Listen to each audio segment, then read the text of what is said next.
Do you see this photo? It looks like any elegant dinner, doesn't it? A flawless table, crystal gleaming, imported flowers. But to me, this image marks the day I discovered my family had turned me into a ghost. My name is Eleanor. I'm 63 years old. Last Thursday, my 12-year-old granddaughter sent me this photo by mistake, an innocent shot from my children's business dinner. When I saw it, my hands shook so badly I almost dropped my phone. Because there, in the center of that $2 million table, was my beef Wellington, the secret recipe from my grandmother that took me years to teach my daughter-in-law. And next to it, the linen napkins I embroidered by hand over 3 months, every stitch a prayer, every thread a hope of being accepted. But I wasn't there. I wasn't invited. You know that feeling when you realize you've become just useful? Your recipes are welcome? Your work gets used? But your presence is inconvenient. For years, I forced myself to be smaller, quieter, more convenient. I thought that if I gave enough, one day I'd earn a place at my own family's table. I was wrong. And what happened after that photo changed everything forever. It wasn't revenge. It was something far more powerful. If you've ever felt invisible in your own family, if you've given everything and realized it still wasn't enough, stay to the end. Because this story will show you it's never too late to reclaim your dignity. Dramatic pause. But first, help me grow this channel. Subscribe and hit the bell. I'm going to need you here. Now, let me tell you how a loving mother became a ghost, and how she finally learned to shine again. I'm going to be honest with you from the start. I wasn't always this weak woman desperate for approval. There was a time when I was strong. When my husband Robert was alive, I had a clear identity. I was Eleanor Morrison, wife of Robert Morrison, a respected accountant in Toronto. Mother to John, a bright, loving boy. I had friends, hobbies, an active church life. I was somebody. Robert and I married young. I was only 21, he was 24. It was a traditional 1980s marriage, full of promises and simple dreams. We weren't rich, but we were comfortable. Robert worked hard. I ran the home and raised John. Our house in Toronto, that 3-bedroom Victorian with the garden I adored, was my sanctuary. The walls were a buttery, soft yellow. Sundays smelled like cake in the oven. Robert's laughter drifted from the office as he did the family books. John tore through the backyard, knees always scraped, smile always wide. We were a normal family, a happy family. The recipe book was my treasure. It wasn't just an object, it was a living narrative of 3 generations of women in my family. My grandmother, Anna, started that book in 1940 when she immigrated from England to Canada. Each recipe was handwritten in faded blue ink, with notes in the margins. Add extra sugar if you're serving this to the children. Or, this recipe saved Christmas 1952. My mother, Catherine, continued the book. She added Canadian recipes, dishes she learned from neighbors, kitchen secrets discovered on long winter afternoons. And me. I added my own finds, my own experiments. But the dish that defined our family was beef Wellington. My grandmother made it only for special occasions. Christmas, big birthdays, family celebrations. The process was long, almost ritualistic. The meat had to be seared perfectly, the mushroom pâté prepared with surgical precision, the puff pastry wrapped with a jeweler's care. When I was little, my mother let me help. I remember her hands, strong, warm, guiding my small fingers as we sealed the pastry edges, the scent of melting butter, the hiss of meat on a hot pan. "Eleanor," she'd say, "this dish isn't just food. It's love made visible. Every layer is a layer of care. Every ingredient is a deliberate choice. When you serve this, you're saying, 'You matter enough to receive my best.'" I carried those words with me my whole life. When Robert and I got married, the first big meal I made for his family was beef Wellington. I was terrified. I spent days planning, buying the perfect ingredients, rehearsing every step. That night, when I sliced the first piece and saw the blush pink center, the evenly spread duxelles, the golden flaky crust, I saw a pride in Robert's eyes that made me float. "You're incredible," he whispered that night, hugging me in the kitchen while we washed dishes together. "My family will never forget this dinner." And they didn't. Over the years, beef Wellington became my signature dish. Every Christmas, every milestone birthday, every celebration, it was expected, anticipated, adored. People were still talking about it weeks later. Eleanor's beef Wellington became legendary in our circle. I had an identity. I was the woman who made the perfect beef Wellington. John grew up with that. He grew up knowing his mother had this special gift, this talent for bringing people together. When he brought friends home, I always made something special. And John would say, proudly, "My mom's the best cook in Toronto." Those words filled me with joy. But then, everything changed. Robert died 10 years ago. Sudden, brutal, devastating. A massive heart attack at work. He was only 53. I was 53. John was 23. I remember the phone call. It was a Tuesday afternoon. I was in the garden pruning my roses, the pink ones Robert planted for me on our 20th anniversary. The phone rang. It was the hospital. "Mrs. Morrison, you need to come immediately." The world collapsed. At the hospital, the smell of disinfectant and sickness suffocated me. Endless white hallways, machines beeping, and then the awful silence when the doctor led me into a small, closed room. "I'm sorry. We did everything we could. How do you keep living when half of you dies?" I had no answer. The months after Robert's death were a blur. I moved through the house like a ghost.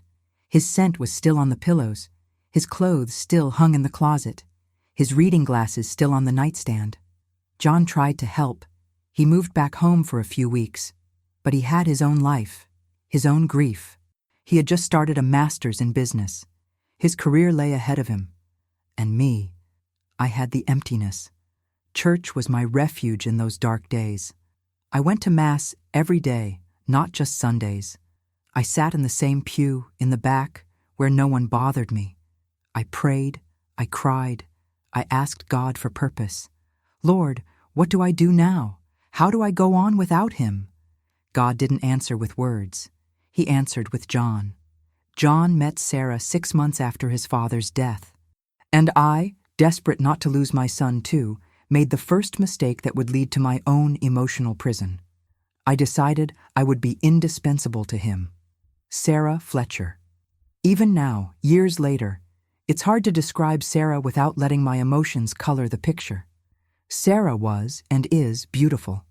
Not classic beautiful, but modern, angular, like the women you see in business magazines.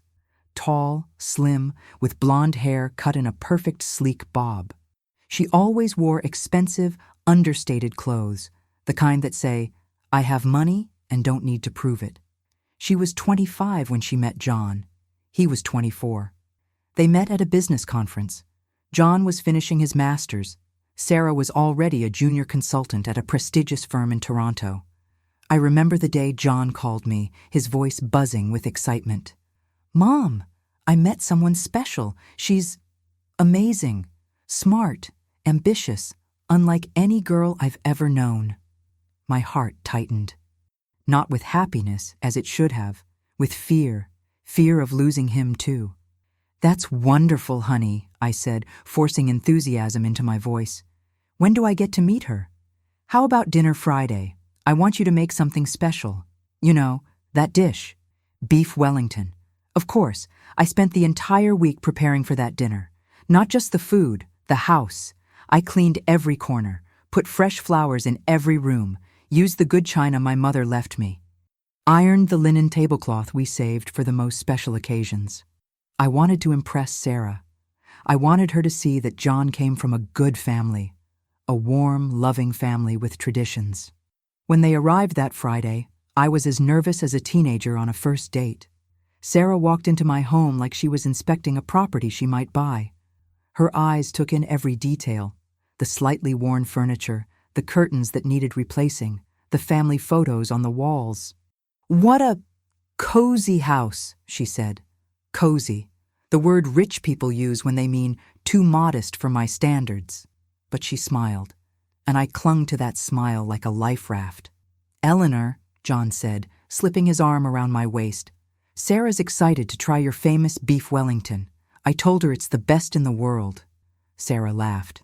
John won't stop talking about it. Apparently, it's legendary. I laughed too, relieved. Well, I hope I live up to the reputation. Dinner was tense. Not visibly. On the surface, everything went fine. Sarah praised the food extravagantly. Eleanor, this is divine. Honestly, I've never had anything like it. How do you get the meat so perfect? But there was something in her eyes, a distance, like she was analyzing, cataloging, assessing. During dinner, Sarah talked about her family. Her father was a senior executive at a multinational. Her mother had been a model and now devoted herself to philanthropy. She grew up in Rosedale, Toronto's wealthiest neighborhood, went to private schools, spent every summer in Europe. My family is complicated, she said, with a laugh that never reached her eyes. My parents are obsessed with appearances. Growing up in their house was like living in a museum. Everything had to be perfect all the time. For the first time, I saw a fragility in her. That must have been hard, I said softly. She looked at me, and for a moment, the mask slipped. It was. My mother. She wasn't exactly affectionate. She cared more about how things looked than how they actually were. My heart filled with compassion. Here was a wounded girl, someone who'd never had the kind of mother's love I had to give. That was when I made my fatal mistake. I decided I would be the mother Sarah never had. Well, I said, reaching for her hand across the table, you have a family now. Our family. And here you're loved for who you are, not for how you look. Sarah squeezed my hand. Her eyes grew wet. John smiled, proud to see the two most important women in his life connecting. I thought I was building a bridge. I didn't realize I was building a prison. In the months that followed, Sarah became a constant presence. She and John were together all the time. And I inserted myself into their lives in every possible way. When Sarah mentioned she didn't know how to cook, I offered lessons. Come for lunch every Saturday. I'll teach you everything I know. When John said they were apartment hunting, I offered help. Let me check places with you. I'm good at evaluating structure and location. When Sarah mentioned a big project at work and how stressed she was, I offered to make them dinners to take home. So you don't have to worry about food after a long day. I made myself indispensable, gradually, systematically, and with every gesture, every offer, every favor, I was selling my soul. But the biggest sacrifice was yet to come. Sarah and John got engaged a year after they met. The proposal was extravagant. John took her to Montreal for the weekend and proposed on Mount Royal with a ring I knew cost a fortune he didn't have. When they came back, glowing, showing off the ring, I smiled and hugged them both. But my mind was already calculating. How did John pay for that ring? He was just out of school, working an entry-level job. Sarah made good money, but not that good. The ring was easily $15,000. A few days later, John came to see me alone. I was in the kitchen, as always, baking cookies. The air smelled like vanilla and sugar. John sat at the table, nervous, fiddling with his hands. Mom, I need to ask you something. My stomach tightened. I already knew what was coming. Of course, honey. What do you need? He took a breath. I made a decision. Sarah and I want to buy a condo. Our own place. Not a rental, but something that's ours, you know? A real start. I kept mixing the dough, keeping my hands busy so they wouldn't shake. That's wonderful, John. But there's a problem. The place we found, it's perfect, Mom. It's in a new building downtown, near Sarah's work. Lakeview, 2 bedrooms, for when we have kids. But the down payment? It's high. He paused. The kitchen went heavy and quiet. How much? I asked softly. $100,000. My hand froze mid-stir. $100,000. That amount was nearly a third of the inheritance Robert left me. Money meant to safeguard my old age, cover medical emergencies, give me peace of mind. Mom, John went on, voice thick. I know it's a lot. I wouldn't ask if it weren't important. But Sarah, she comes from a family that expects a certain standard.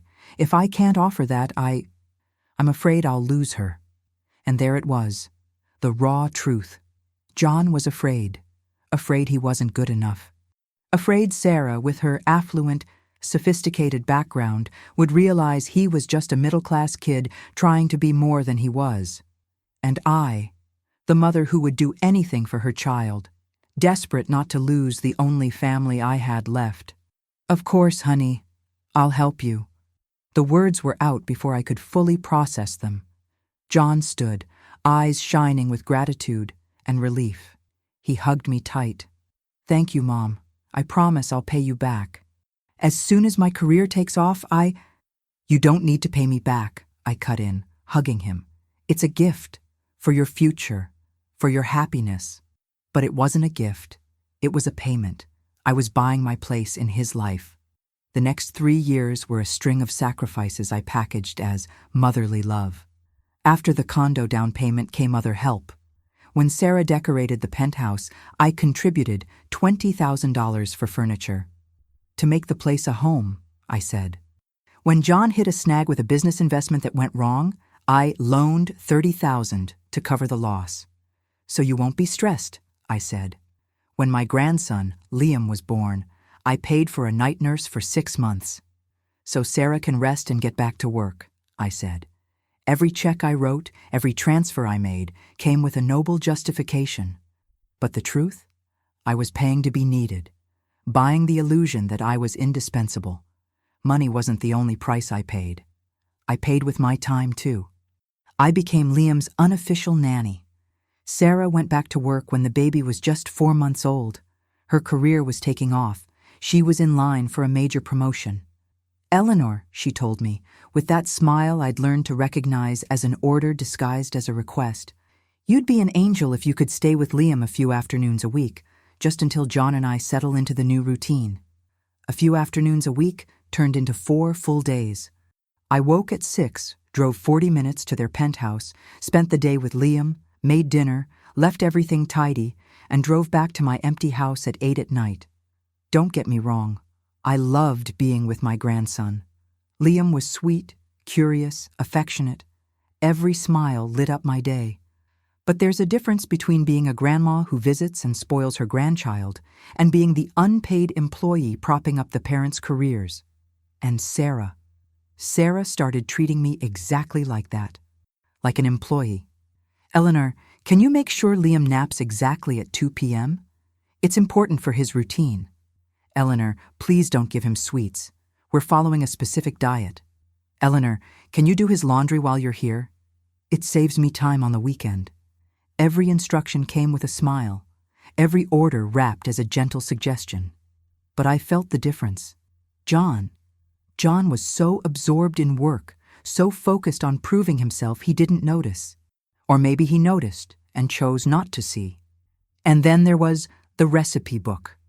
On Sarah's 30th birthday, 3 years after the wedding, I gave her my most precious treasure, the family recipe book. It was a handwritten copy I spent months preparing.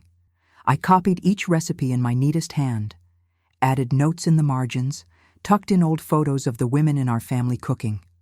On the first page, I wrote a dedication. For Sarah, the new guardian of the Morrison family traditions. May these recipes bring as much love and joy to your home as they brought to mine. With all my affection, Eleanor. When I gave it to her at the small party I hosted at my house, Sarah was moved. Truly. I saw tears in her eyes. "Eleanor, I don't know what to say. This is the most meaningful gift I've ever received." She hugged me, and for a moment I felt we had a real connection, that I truly was the mother figure she'd never had. But I was handing over my power, giving her the one trump card I had. The recipes were what made me special in the family. They were my unique contribution, my legacy, my identity. And I'd just handed it all over on a silver platter. 2 years passed. Laura was born, my granddaughter, a bright, sensitive girl who quickly became my soulmate. My routine got even more intense. Now I cared for 2 children. I picked Liam up from school, stayed with Laura, made dinners, kept the household running. Sarah was promoted to associate director. John started his own consulting firm. They were thriving. And me? I was disappearing. My Toronto home grew emptier and quieter. I spent more time at their penthouse than in my own house. My friends stopped inviting me to things. I was always busy with the kids. I went to church less. Even my roses, which I'd tended so lovingly, began to wither from neglect. I was dissolving into their lives. Charlotte, my oldest friend, confronted me one day. We were having tea at her house, a rare occasion when I wasn't at John's penthouse. "Eleanor," she said, setting her cup down with a firm clink that made me look up. "You need to stop." "Stop what?" I asked, genuinely confused. "Being their slave." The word shocked me. "I'm not a slave. I'm a mother and grandmother. I'm helping my family." "No," Charlotte said, looking me straight in the eye. "You're sacrificing yourself. You're becoming invisible. When was the last time you did something for you? When was the last time Sarah and John asked how you are?" I stayed silent, because the answer was never. They never asked. They use you, Eleanor. They use your money, your time, your energy, and you let them because you're afraid. Afraid of what? My voice came out small. Of losing them. Of being completely alone. The tears came then, because Charlotte was right. Since Robert died, my greatest terror had been loneliness. John and the kids were all I had. If I lost them. "But what do I do?" I sobbed. "How do I stop? If I stop helping, if I say no, they'll pull away." Charlotte squeezed my hand. "Honey, they already have. You're just paying not to notice." Her words haunted me for weeks, but I didn't change a thing. I didn't have the courage. Not yet. And then came that phone call. The call that started to topple my house of illusions. It was a sunny Tuesday in October. I was in my garden, finally tending my neglected roses. The air was crisp with that distinctly Canadian fall scent, dry leaves, damp earth, winter on the horizon. My phone rang. It was John. "Hi, honey," I said, smiling automatically, as I always did when he called. "Hey, Mom, look, I need to give you a heads up." Something in his tone warned me. It wasn't the casual tone of a chat. It was the tone he used for news he knew I wouldn't like. "What is it?" "Sarah's hosting a dinner. A big, important dinner for European investors. It's crucial for the company, Mom. It could define our future." "That's wonderful," I said, my heart already speeding up because I knew what was coming next. "Do you need help? I can—" "No," he cut in, too fast, too forcefully. "No, Mom. Thanks, but you don't need to. Sarah wants to do this on her own. She wants to prove she can pull off a high-level event without help. You understand, right?" Each word was a tiny stab. "Of course," I said, forcing my voice to sound calm. "I understand perfectly. Great. I just wanted to tell you so you don't worry about coming by that week.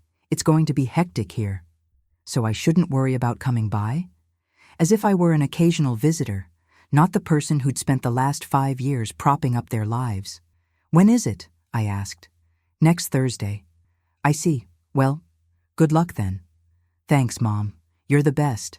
Sarah said to thank you for understanding." He hung up. I stood there in the garden, phone in my hand, feeling like someone had thrown ice water on me. Sarah said to thank me for understanding. She hadn't even bothered to call me herself. She hadn't even bothered to uninvite me personally. She sent my son as a messenger, like I was a problem to be managed. I went back inside. My hands shook as I made tea. The hot liquid spilled over because I couldn't hold the kettle steady.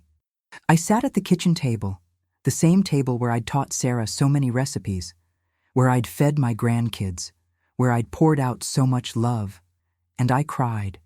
Not a delicate cry, a deep, visceral sobbing from a place in my soul I'd kept locked away.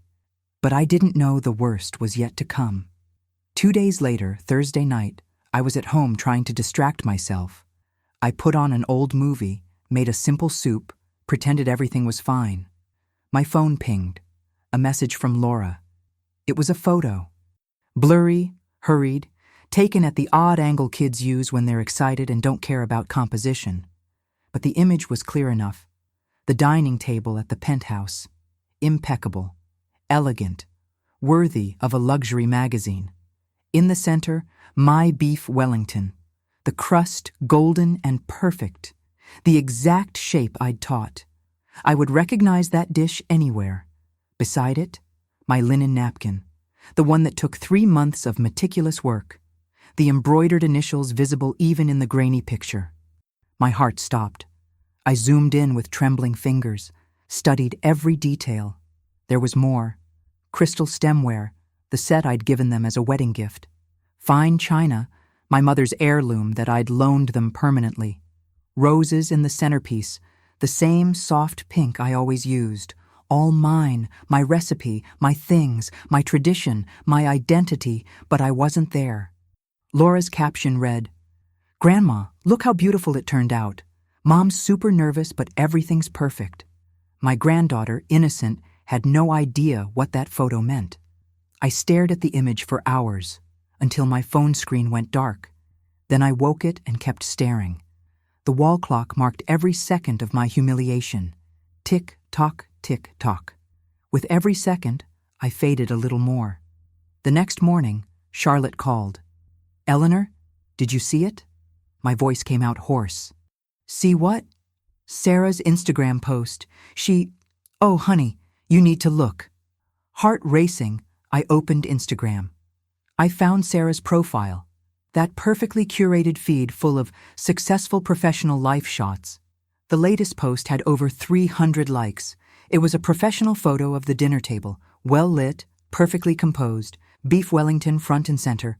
My napkin folded artfully beside it.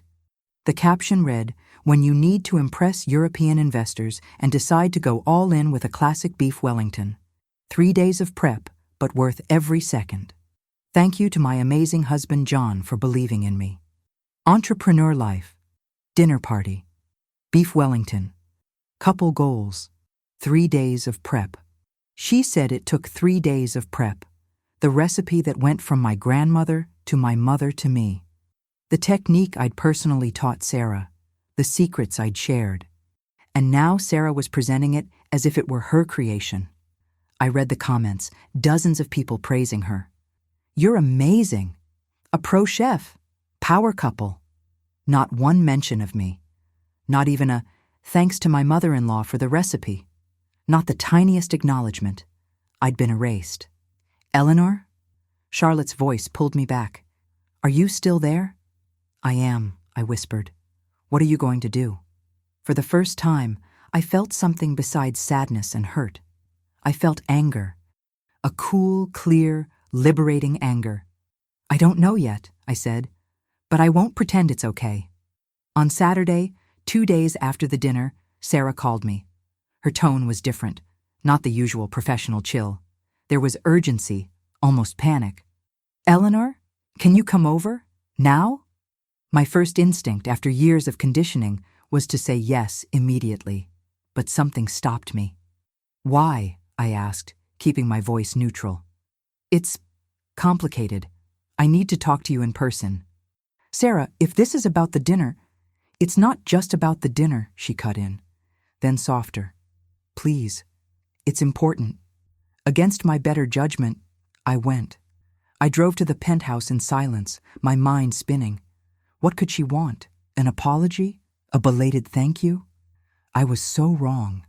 When I arrived, Sarah was alone. John had taken the kids to the park. The place was quiet, still showing signs of the dinner. Crystal glasses drying on the counter, the lingering scent of expensive food. "Thanks for coming," Sarah said, leading me to the living room. I sat on the sofa, the Italian leather sofa I'd helped pay for. Sarah stayed standing, nervous, pacing. "The dinner was a success," she began. "The investors loved it, especially the beef Wellington. They were so impressed they asked me to host another dinner. Next week, even bigger, with more important people." She paused, looking at me expectantly. I said nothing. I just waited. "The problem is, I tried to make the beef Wellington again, yesterday as a test, and it didn't. It didn't turn out like it did for the dinner. Something went wrong. The meat wasn't the right temperature. The pastry got soggy." Ah, now I understood. "And?" My voice came out colder than I intended. Sarah took a breath. And I need your help. Or rather, I need you to tell me what I did wrong, what's missing from the book's recipe. There it was, the naked truth. She hadn't called to thank me. She hadn't called to apologize for excluding me from the dinner, for stealing credit for my family's recipe, for erasing me completely. She called because she needed me again, needed my knowledge, my secret, my expertise, but not my presence. The secrets that aren't in the book, I said slowly, are the ones I carry in my head. The final adjustments, the exact timing, the touch that comes from experience. Exactly, Sarah said, relieved that I understood. So could you tell me? Or better yet, could you come here on the day and help in the background? Just to make sure it's perfect? In the background, like kitchen staff, invisible, useful, but hidden. Why didn't you invite me to Thursday's dinner? I asked suddenly. Sarah stopped pacing. What? The dinner. Why wasn't I invited? She looked away, uncomfortable. Eleanor, it wasn't appropriate. It was a business dinner, formal, sophisticated European investors. It wasn't a family gathering. But you used my recipe. I used the recipe from the book you gave me. You used my napkin. She frowned. It's a napkin. You made it for the family. I'm family. You posted on Instagram bragging about the dish, as if it were your achievement, without even mentioning me. Her discomfort hardened into defensiveness. Eleanor, I don't need to credit every single thing I cook. You taught me, yes, but I made the dish. I did the work. I was the one there, nervous, making sure everything was perfect while John greeted the guests. Each word was a knife. And now you want me to come here, hidden in the back, to make sure you can keep bragging? That's not. It's exactly that. I stood, my voice finally rising. You want my knowledge, my work, my legacy, but not my presence. I'm convenient when I'm hidden, but inconvenient when I'm visible. Eleanor, you're being dramatic. Dramatic. After years of sacrifice. After $100,000 for the condo. After countless days caring for her kids. After handing over my family's treasure. I was being dramatic. Something broke inside me then. Not a loud break. A quiet, final one. No, I said, my voice oddly calm. I'm not going to help you. Sarah blinked, shocked. What? I said no. You'll have to figure it out yourself. But Eleanor, you can't. I can, and I will. I picked up my purse. That recipe is mine. The knowledge is mine. And I won't hand over my power for free anymore. This is ridiculous. You're punishing me for what? Being successful? Being professional? I turned at the door. No. I'm freeing myself after years of being used. There's a difference. I left the apartment. The elevator doors closed on Sarah's stunned face. And for the first time in years, I felt something I'd forgotten how to feel. Dignity. But the story didn't end there. 2 hours later, John called me. And the true nature of the betrayal revealed itself. Mom. His voice was tight, frustrated. Sarah told me what happened. What's wrong with you? With me? I repeated, incredulous. Yes. Sarah asked you for a simple favor and you refused. You know how important this is for us, for my company, for our future. John, no, Mom, let me finish. You always say you'd do anything for family. But when we actually need you, you pull this dramatic stunt? Each word felt like glass in my throat. I wasn't invited to the dinner, I managed to say. He sighed, impatient. Mom, I already told you. It was a business event. It had nothing to do with you. But it had everything to do with my grandmother's recipe, with the napkin I embroidered, with my family's tradition. And you gave us those things. You can't start charging now. Gave, as if it were a transaction. I'm not charging, John. I'm setting a boundary. A boundary? Seriously? He laughed, a bitter sound. Look, Mom, I love you. But you need to understand something. Sarah and I have a life that's going well, and we appreciate everything you've done, seriously. But you can't keep meddling and creating drama every time we try to grow. Meddling. Drama. Grow. I understand, I whispered. Great. So you'll help Sarah with the recipe? No. The silence on the line was icy. Really? That's how it is? That's how it is. Okay. Okay, Mom, if that's what you want, but don't complain later that we're distant. You chose this. He hung up. I sat in my empty living room, holding the phone, feeling like I'd been punched in the gut. My son. My only child. The baby I carried, raised, loved more than my own life. He had just told me I was the one creating drama, that I was the one meddling. After years of sacrificing for him, that was when I realized the terrible truth. I had created this monster. I had taught John that my value lay in what I could give, not in who I was. And now, when I finally said no, he couldn't handle it, because I had broken the silent contract, the contract where I paid to be loved, and they accepted the payments without ever truly loving me back. 3 days went by in tomb-quiet silence. No call from John, no message from Sarah.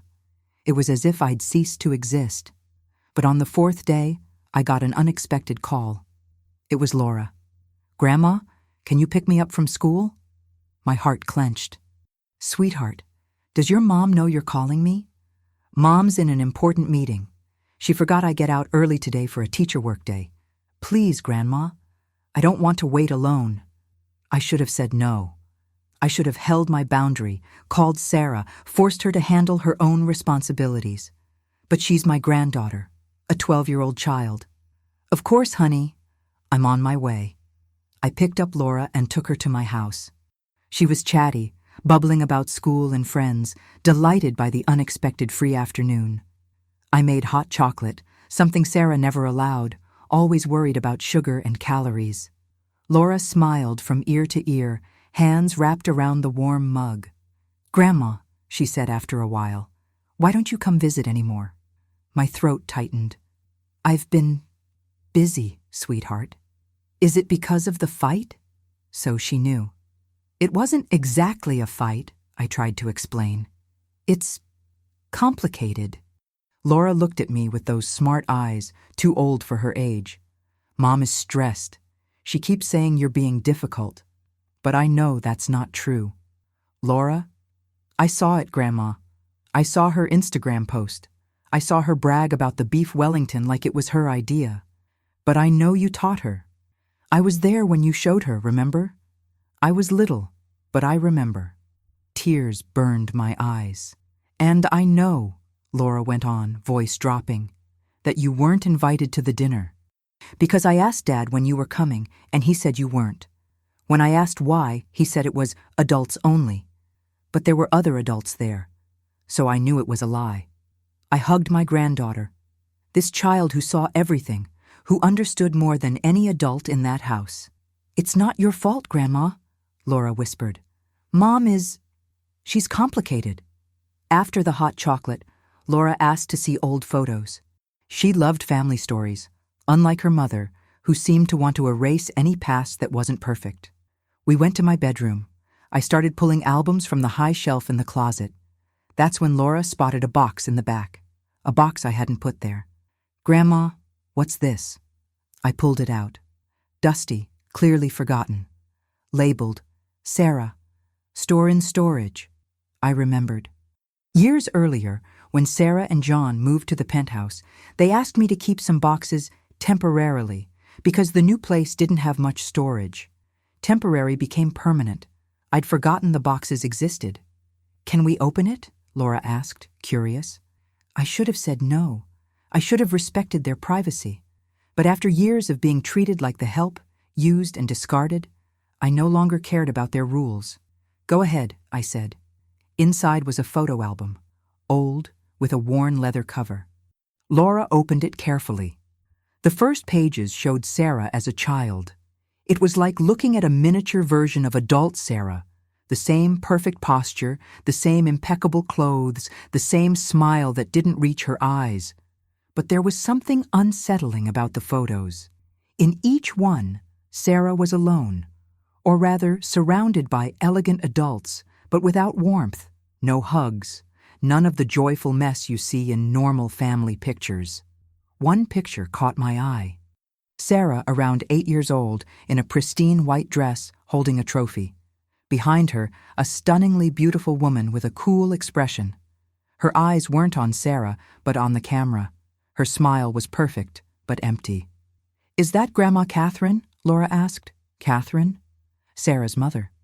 I'd only met her once, at the wedding. Polite, but distant. She attended the ceremony like it was an annoying social obligation. "Yes," I said. We turned more pages. Each photo told the same story: external perfection, internal emptiness. Sarah at the piano, performing for an audience, posture rigid. Sarah on a stage, receiving an academic award, no celebratory hug in sight. Sarah at graduation, smiling for the camera while her parents stood with their backs turned, chatting with others. And then Laura found something tucked between the pages. A yellowed newspaper clipping. It was a society piece about a charity gala. The headline read, "Catherine Fletcher leads gala to record success." The photo showed Catherine in a dazzling dress, beaming, holding a champagne flute. In the background, blurry and almost invisible, a teenage Sarah sat alone at a table. Laura read the caption out loud. "Catherine Fletcher, known for her tireless dedication to charitable causes, celebrates another successful event." "My family has always understood that some things are more important than quality time," Fletcher said when asked how she balances her philanthropic career with family life. "Some things are more important than quality time." The words hit me like lightning. Suddenly, Sarah made sense. She wasn't a calculating villain. She was a deeply wounded woman who'd learned as a child that appearance mattered more than affection. That achievement replaced love. That you had to be perfect to earn attention. Sarah didn't use me because she was evil. She used me because it was the only thing she knew. Transactions, performance, perfectionism as armor against rejection. And I fit perfectly into that pattern. Offering service instead of asking for reciprocity. Giving everything instead of setting healthy limits. We were both trapped. Me in my codependence, her in her fear of imperfection. "Grandma," Laura said softly, "you're crying." I was. But not only tears of hurt, tears of understanding. Understanding didn't mean instant forgiveness. It didn't mean a return to the old pattern. But it brought clarity. I needed to talk to Sarah. Not to yell, not to accuse, but to finally establish the truth between us.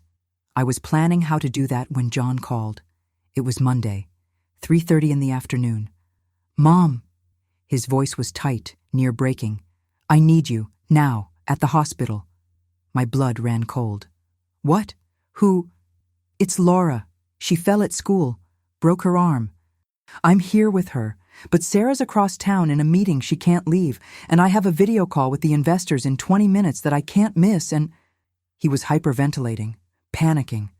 And even after everything, even after the hurt and betrayal, he called me. Because he knew. Deep down, he always knew.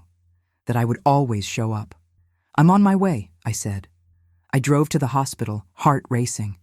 The smell of disinfectant and sickness hit me as soon as I walked in.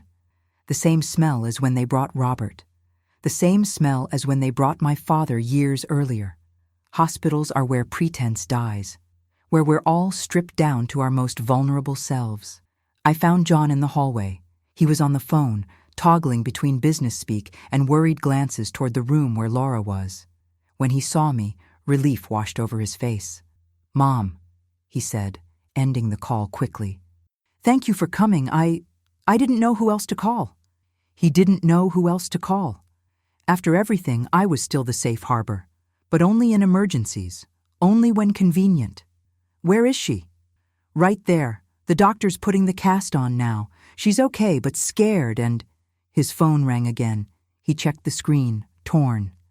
"It's the conference," he said miserably. "I have to take it. The European investors. If I miss this—" "Go," I said, keeping my voice steady. "I'll stay with her."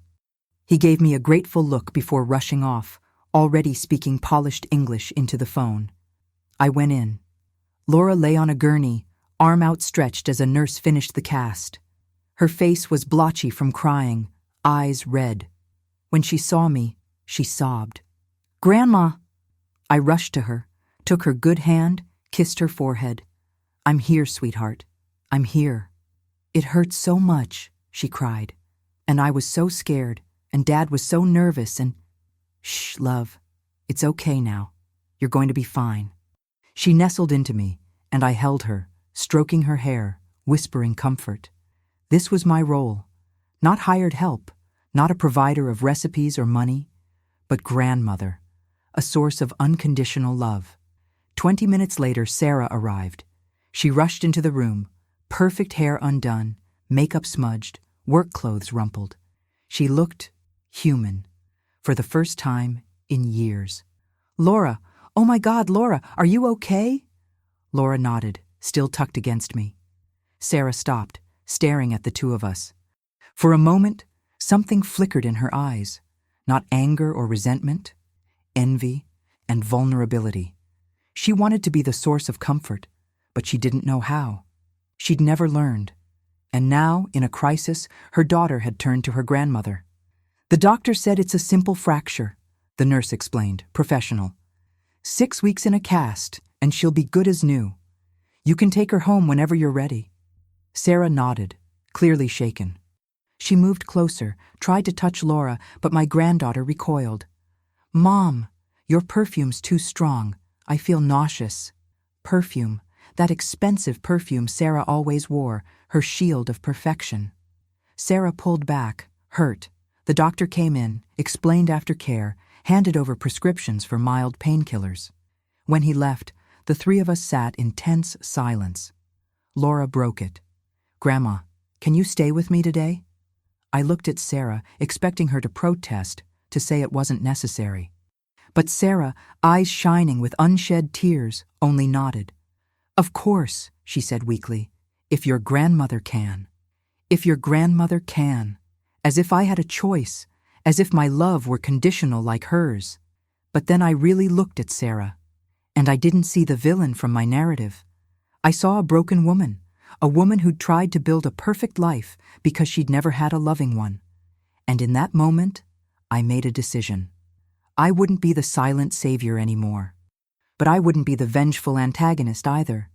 I would be Eleanor, with boundaries, with dignity, but also with compassion. "I'll stay," I told Laura. Then I looked at Sarah. "But we need to talk, for real. No John, no performances, just the two of us." Sarah took a breath. "Okay," she whispered. "Okay." We went back to the apartment. John called to say the conference would run long. He'd be late, of course. Laura, drowsy from the meds, fell asleep. I settled her in bed, propped her casted arm on pillows, kissed her forehead. "I love you, Grandma," she murmured. "I love you too, sweetheart." When I left Laura's room, Sarah stood in the living room, staring out at Lake Ontario. Late afternoon light pooled across the floor, but she looked small, diminished. I sat on the couch. I waited. Sarah finally turned but didn't sit. She stood, arms crossed, defensive. "So," she said, "you want to talk about how I'm the worst person in the world?" "No," I answered calmly. "I want to talk about the truth. No defenses, no attacks, just the truth." She blinked, surprised. "I saw the album," I continued. "The photo album from your childhood." Sarah went pale. You had no right." "You're right. I didn't. But I saw it. And I understood a lot." She stayed silent, body tense. "Your mother didn't love you the way you needed," I said.